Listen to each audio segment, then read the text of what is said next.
15 Black legends whose funerals shocked the nation. Before the headlines faded and the flowers were cleared away, there were unanswered questions, shattered families, and legacies frozen in time. Some of these funerals drew thousands into the streets. Others unfolded in quiet rooms, heavy with regret.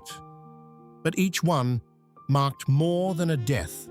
It exposed the pressures, the exploitation, and the fragile humanity behind extraordinary talent.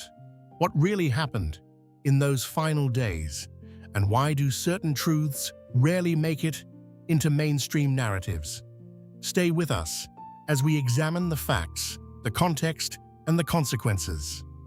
Subscribe now to Legends of Black fame and be part of the conversation. Billie Holiday.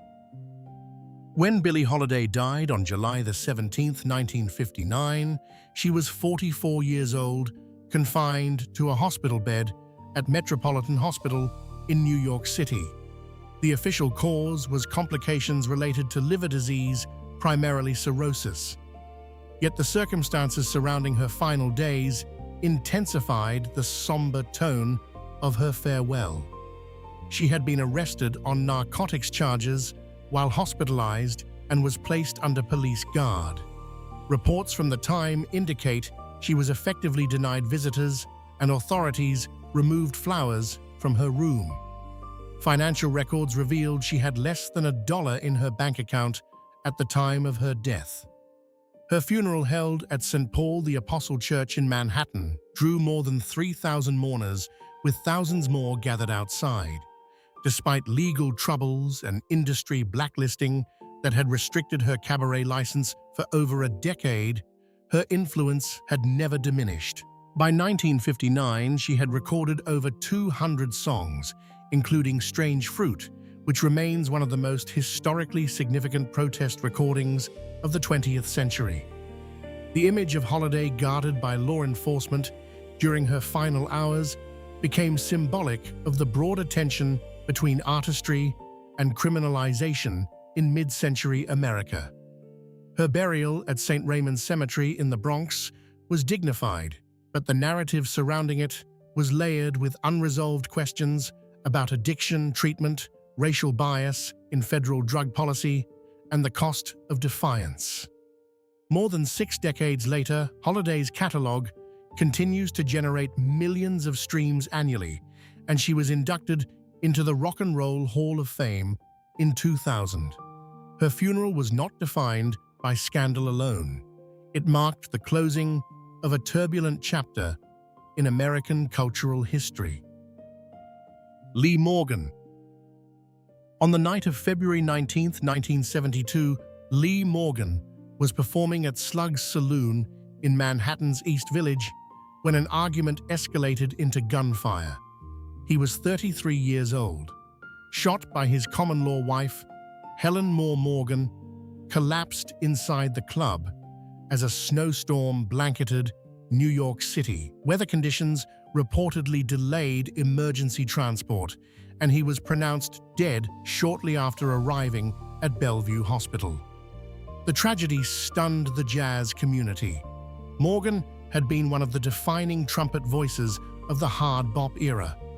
By that point, his resume was formidable.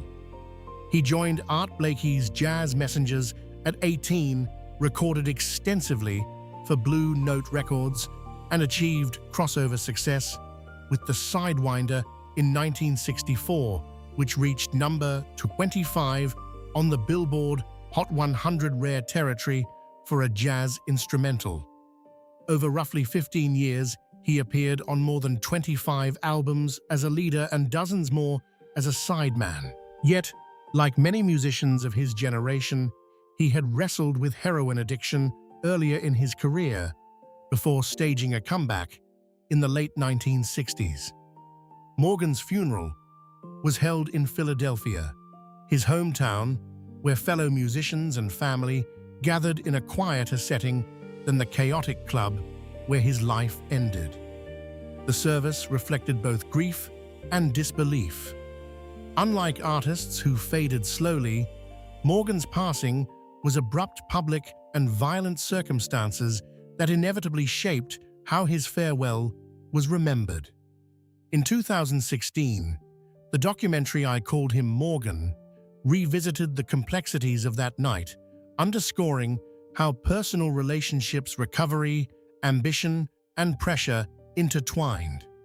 Decades later, his recordings remain staples in jazz education programs and continue to sell globally. His funeral closed the life of a virtuoso, but it also sealed one of the genre's most haunting narratives, a story where talent redemption and fatal confrontation intersected in a single winter evening. Al Jackson Jr. On October 1st, 1975, Al Jackson Jr. was shot and killed inside his Memphis home. He was 39 years old. Authorities initially described the incident as a robbery, though questions and speculation lingered for years about the precise circumstances. What remains undisputed is that Jackson's death abruptly ended the life of one of the most influential drummers in American soul music. As the rhythmic anchor of Booker T and the MG's The House Band for Stax Records, Jackson helped define the sonic architecture of 1960s Southern R&B. His restrained yet authoritative style powered recordings by Otis Redding Sam and Dave Wilson Pickett and countless others. Between the early 1960s and mid-1970s, Stax produced over 300 charting singles, many built upon the steady pulse Jackson delivered behind the kit. He was not merely a session player, he was a structural force within a movement that reshaped popular music. At the time of his death, Stax Records had already filed for bankruptcy in 1975, marking the collapse of an institution central to Memphis's musical identity. Jackson's funeral became intertwined with that broader sense of loss.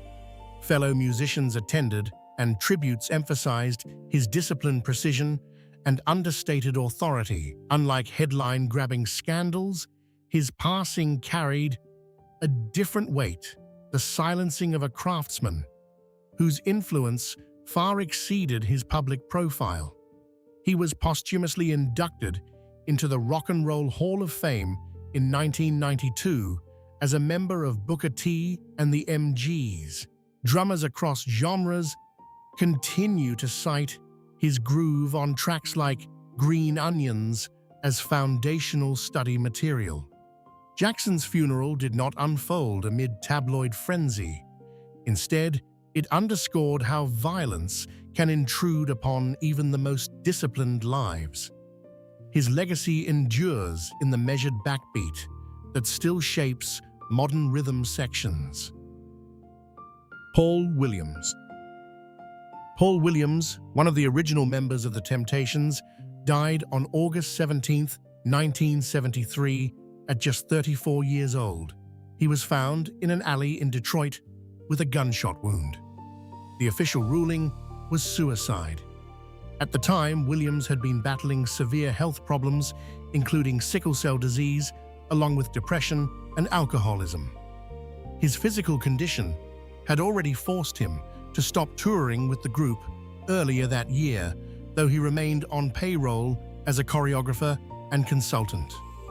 Williams was not merely a background presence. His baritone voice and elegant choreography helped define the Temptations' early identity. In the 1960s, the group scored 14 Billboard Hot 100 Top 10 hits, including classics like My Girl and Ain't Too Proud to Beg. While David Ruffin often received lead vocal attention, Williams's emotional delivery on tracks such as Don't Look Back revealed a different dimension of the group's artistry. His stage presence was disciplined, refined, and foundational to the Motown aesthetic. By 1971, internal tensions and mounting personal struggles had taken a visible toll. After his death, Questions circulated among friends and family, but no official evidence overturned the ruling. His funeral in Detroit brought together relatives, industry peers, and devoted fans, yet the atmosphere reflected unresolved sorrow more than closure. Unlike sudden accidents, this was a drawn-out decline witnessed by those closest to him. In 1989, Williams was inducted into the Rock and Roll Hall of Fame as a member of The Temptations. His contributions to vocal harmony and synchronized performance remain studied in music history discussions.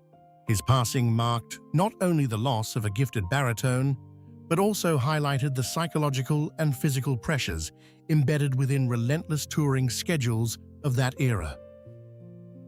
Donny Hathaway. On January 13, 1979, Donny Hathaway died after falling from the 15th floor of the Essex House Hotel in New York City. He was 33 years old. Authorities ruled the death a suicide. At the time, Hathaway had been diagnosed with paranoid schizophrenia and had experienced severe episodes involving hallucinations and delusions. Friends and collaborators later confirmed that his mental health struggles had intensified in the years leading up to his death, particularly as medication adjustments affected his stability. Hathaway was widely regarded as one of the most expressive vocalists and arrangers of his generation. His 1971 live album, Donny Hathaway Live, is still cited by critics as one of the greatest live soul recordings ever released. He earned a Grammy Award in 1973 for Where Is the Love. His duet with Roberta Flack and their collaborations became defining R&B moments of the early 1970s. His classical training at Howard University informed his lush arrangements, blending gospel jazz and orchestral textures into a distinct sound. In the months before his death, Hathaway had returned to the studio with Flack to record new material. The Closer I Get to You would become a posthumous top 5 hit on the Billboard Hot 100 in 1978, underscoring that his artistic relevance had not faded. Yet privately, those close to him described increasing paranoia and emotional exhaustion. His funeral in Chicago drew family musicians and admirers who recognized not only his chart success, but his musicianship. Unlike careers cut short by scandal or violence, Hathaway's story centered on untreated or insufficiently treated mental illness during a period when public understanding was limited. His legacy endures in recordings still sampled and studied today, while his passing remains one of soul music's most painful chapters. Florence Ballard. Florence Ballard, a founding member of the Supremes, died on February 22, 1976, at the age of 32. The official cause was coronary thrombosis, though years of emotional strain, financial collapse, and personal trauma had preceded her death. Once part of Motown's most successful female group, which achieved 12 #1 hits on the Billboard Hot 100 during the 1960s, Ballard had been dismissed from the Supremes in 1967 amid internal conflict and managerial decisions that reshaped the group's direction. Following her departure, Ballard attempted a solo career under ABC Records, but commercial momentum never materialized. Legal disputes, mounting debt, and the pressure of public comparison contributed to a period of severe depression. By the early 1970s, she was receiving welfare assistance while raising 3 daughters. Friends later described cycles of isolation and disappointment that contrasted sharply with the polished glamour once associated with her name. Ballard's funeral took place in Detroit, her hometown, drawing family members, friends, and figures from the local music community. Although her former bandmates attended, the tone of the service reflected unresolved history as much as grief. Unlike sudden tragedies marked by spectacle, her passing carried the weight of gradual displacement, the erosion of visibility, security, and recognition over nearly a decade. In 1988, she was inducted posthumously into the Rock and Roll Hall of Fame as part of the Supremes. Her powerful contralto voice had been integral to the group's early harmonies before branding strategies shifted focus. Today, historians frequently reassess her contribution, acknowledging that the foundation of Motown's global breakthrough rested partly on her vocal depth and stage presence. Her funeral symbolized not just loss, but the complicated intersection of talent, corporate control, and identity within the music industry. Dorothy Dandridge. Dorothy Dandridge died on September 8, 1965, at the age of 42 in West Hollywood, California. The Los Angeles County coroner ruled her death an accidental overdose of the antidepressant imipramine. At the time, Dandridge had been facing significant financial distress, including bankruptcy filings in 1963, as well as ongoing custody and care expenses for her daughter who had special needs. Her passing marked a stark contrast to the acclaim she once commanded. In 1954, Dandridge became the first Black woman nominated for the Academy Award for Best Actress for her performance in Carmen Jones. The nomination placed her in rare company during an era when Hollywood offered limited roles to Black performers, despite the breakthrough opportunities remained constrained. Industry typecasting, studio politics, and the scarcity of complex roles narrowed her trajectory. By the early 1960s, film appearances had declined sharply. Her funeral service was held at the Little Church of the Flowers in Glendale, California. Attendance included close friends and members of the entertainment community, though the gathering was modest compared to the magnitude of her earlier fame.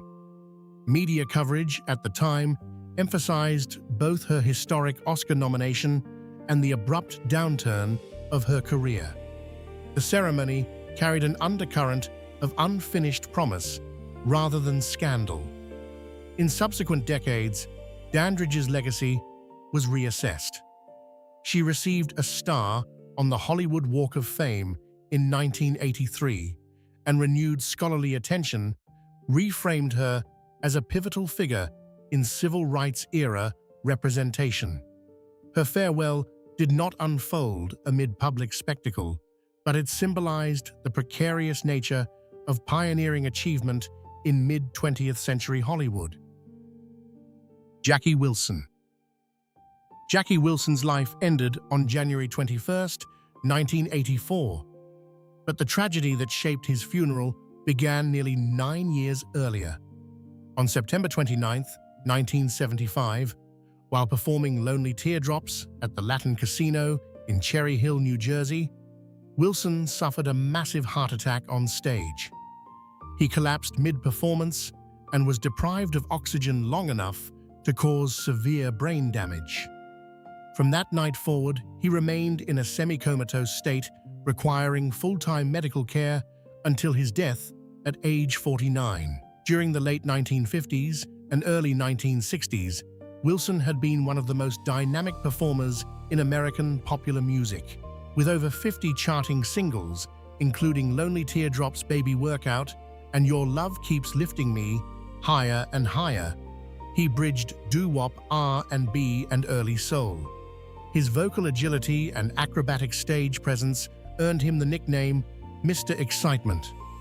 Yet financial mismanagement and exploitative contracts left him with limited wealth despite his commercial success. How does a man who electrified arenas spend nearly a decade in silence? When Wilson passed away in 1984, his funeral in Detroit drew family, friends, and figures from the music world, but it was also marked by long-standing disputes over royalties and estate control. His prolonged medical condition had already symbolized the fragility of fame. His burial underscored how quickly industry attention can shift. Unlike sudden deaths that shocked the public, Wilson's decline unfolded slowly, witnessed by those who remembered his kinetic brilliance. He was posthumously inducted into the Rock and Roll Hall of Fame in 1987. Today, historians frequently credit him as a foundational influence on artists ranging from Elvis Presley to Michael Jackson.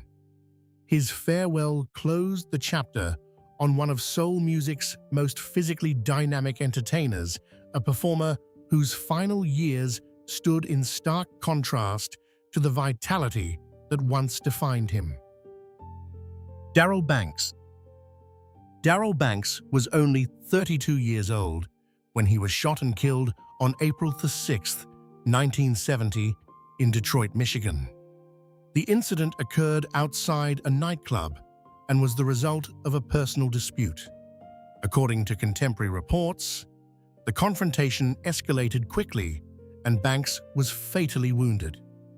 His death was not tied to industry scandal or national headlines. It was abrupt, localized, and devastating for those who knew how much promise he carried. Born in Mansfield, Ohio, Banks rose to prominence with the 1966 hit "Open the Door to Your Heart," which reached number 2 on the Billboard R&B chart and number 27 on the Billboard Hot 100. The single sold strongly and positioned him as a rising figure in mid-1960s soul. Unlike artists who built decades-long catalogs, Banks' discography was relatively compact, making his trajectory feel unfinished rather than concluded. He possessed a smooth yet forceful tenor that aligned with the evolving Detroit sound of the period. At the time of his passing, Banks had been attempting to regain commercial momentum after label transitions, and shifting musical trends affected chart performance. His funeral, held in Ohio, reflected community mourning rather than national spectacle. Industry coverage was limited, underscoring how quickly momentum can disappear when an artist operates outside major label machinery. Banks was laid to rest without the large-scale retrospectives that often accompany more established stars. Yet collectors and soul historians continue to revisit his recordings, recognizing the craftsmanship within a short-lived career. His death represents a category of tragedy distinct from slow decline or prolonged illness. It was immediate, irreversible, and stripped of ceremony. In discussions about dark farewells, his stands as a reminder that sometimes the most haunting endings are the ones that arrive without warning, cutting off potential before it fully matures. James Carr. James Carr died on January 7, 2001, in Memphis, Tennessee, at the age of 58. The official cause was cancer, but the arc of his life had long been shaped by severe mental health challenges. Diagnosed with schizophrenia in the late 1960s, Carr spent much of the next 3 decades in and out of psychiatric institutions, often withdrawing from public life entirely. His funeral did not draw massive media attention, yet within soul music circles, his passing marked the quiet loss of one of the genre's most emotionally resonant voices. Carr is best remembered for The Dark End of the Street, 1967, a recording frequently cited by critics and historians as one of the greatest soul performances ever captured. The song reached number 10 on the Billboard R&B chart and became a staple covered by artists across genres. Unlike contemporaries who maintained consistent touring schedules, Carr's career was repeatedly interrupted by psychiatric episodes, making his discography relatively limited despite extraordinary vocal depth. Operating primarily through Goldwax Records, Carr never achieved the crossover visibility of larger label acts. Nevertheless, musicians and producers often described his phrasing as unmatched in conveying vulnerability and tension. During the 1970s and 1980s, while soul music evolved commercially, Carr lived largely outside the spotlight, navigating treatment financial hardship and extended absences from recording studios. His funeral in Memphis was intimate rather than grand, attended by relatives and a close circle of admirers.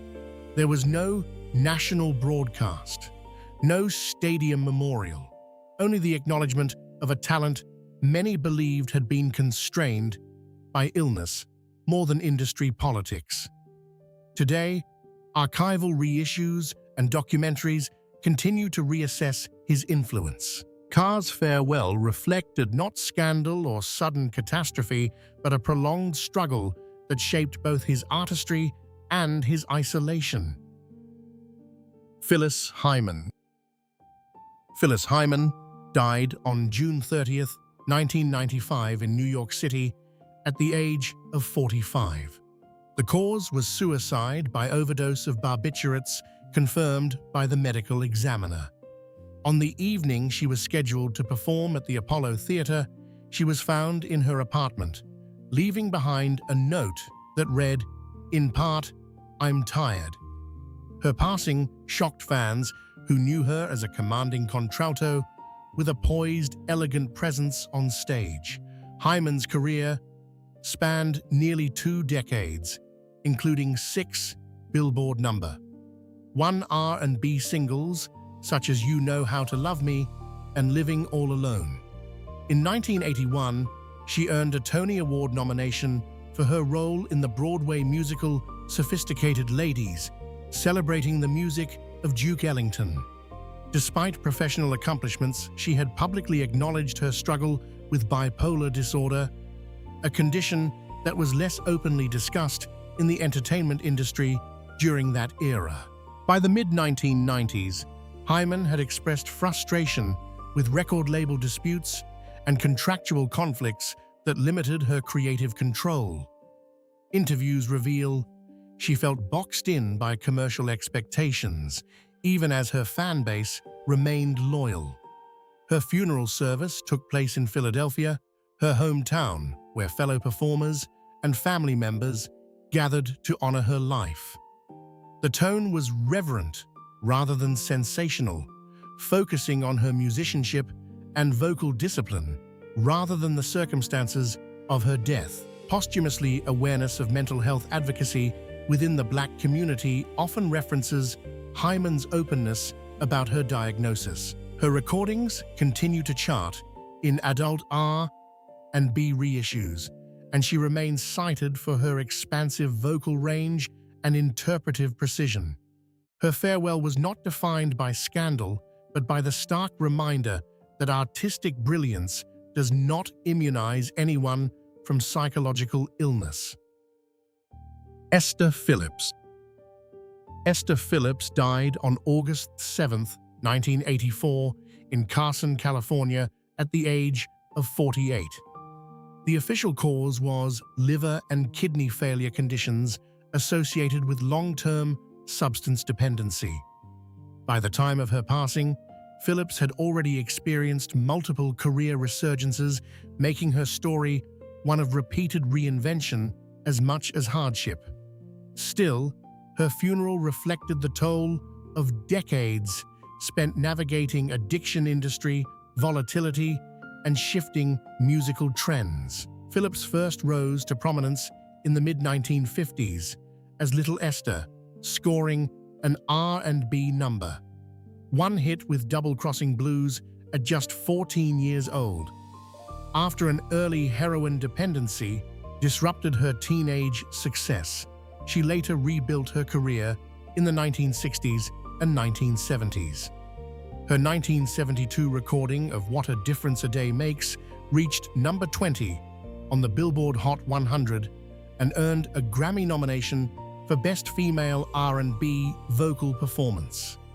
That reinterpretation demonstrated her capacity to bridge jazz phrasing and contemporary soul. Unlike artists whose careers followed a steady ascent, Phillips's path moved in cycles, breakthrough, collapse, revival.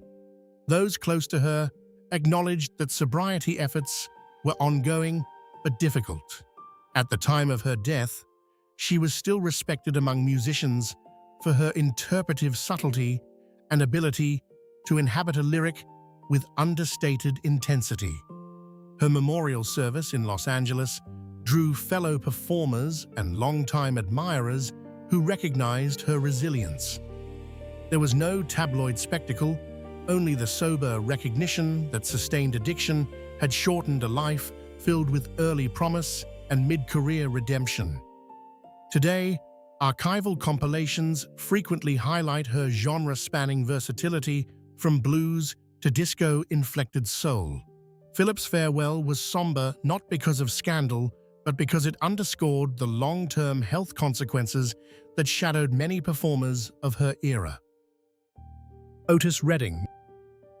Otis Redding died on December 10, 1967, at the age of 26, when his chartered Beechcraft H-18 aircraft crashed into Lake Monona near Madison, Wisconsin.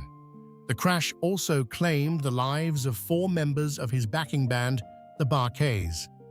Only trumpeter Ben Corley survived. Investigators from the National Transportation Safety Board attributed the tragedy to poor visibility and pilot inexperience under instrument flight conditions. There was no evidence of sabotage or mechanical explosion, only a sudden, fatal descent in winter weather. Just 3 days earlier, Redding had recorded Sittin' on the Dock of the Bay in Memphis. Released posthumously in January 1968, it became the first posthumous single to top the Billboard Hot 100. At the time of his death, he had already achieved multiple R&B number 1 hits and crossed into mainstream pop audiences following his 1967 performance at the Monterey Pop Festival. Redding's funeral took place on December 18, 1967, in Macon, Georgia, drawing thousands of mourners. The service at Vineville Baptist Church was private, but crowds gathered outside in numbers, reflecting his rapid ascent to national prominence. He was buried at his ranch in Round Oak, Georgia. Unlike deaths marked by prolonged decline, Redding's passing was abrupt and at the height of creative expansion. He was negotiating new business ventures and expanding his label Otis Records. His farewell felt especially dark because it interrupted momentum rather than concluding it. Today, he remains one of soul's foundational figures, not only for his vocal phrasing and emotional control, but for the unrealized chapters that ended in cold water on a December afternoon. These stories are not just about funerals, they are about systems pressures and moments that shaped how Black excellence is remembered. Were these tragic endings inevitable consequences of fame? Or did the industry fail to protect the very artists who built it? The conversation does not end with mourning. It begins with accountability, legacy, and preservation. If these histories moved you or challenged what you thought you knew, continue the discussion with us. Follow and subscribe to Legends of Black Fame for carefully researched stories that honor the truth, confront the hard questions, and keep these legacies alive.